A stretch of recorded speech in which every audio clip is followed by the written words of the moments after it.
Before watching the video, don't forget to subscribe to our channel by clicking the subscribe button below and clicking the bell icon to be notified whenever we publish a new video.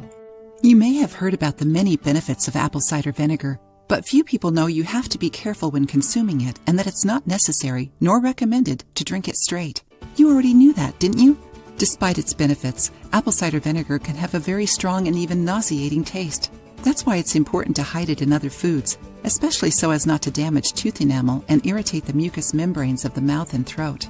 According to experts, one of the best ways to consume it is if you dilute half a tablespoon of apple cider vinegar in half a glass of water. But before you start, it's important that you buy an organic, unpasteurized, and unfiltered apple cider vinegar. In today's video, you'll learn the best and worst ways to incorporate it into your routine. Check out how to use apple cider vinegar in your diet now. You can drink it as an antioxidant shot, always diluted in water, or you can make juices. The recommended amount is 1 teaspoon of vinegar in a glass of water or juice. You can use it to flavor salads, tenderize meats before cooking, add acidity to recipes, and even make preserves. You can also add this mixture to your lunch salad and your dinner salad. In addition to these uses, you can also check out the video at the end of this one where we show some of the best uses for apple cider vinegar.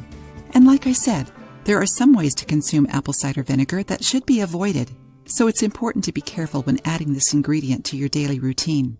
Although it's very beneficial to your health, excessive consumption can cause stomach upset. Some people may experience a burning sensation in the throat or stomach. In this case, it's best to reduce the dose or avoid it altogether. People with tooth hypersensitivity can dilute the vinegar and drink it with a straw to avoid contact between the teeth and the mixture. You should also remember that it may interact with certain medications, such as diuretics, diabetes control medications, and laxatives. Therefore, you should keep an eye on the mixtures you make with apple cider vinegar. If in doubt, talk to your doctor. Did you like to know how to use apple cider vinegar?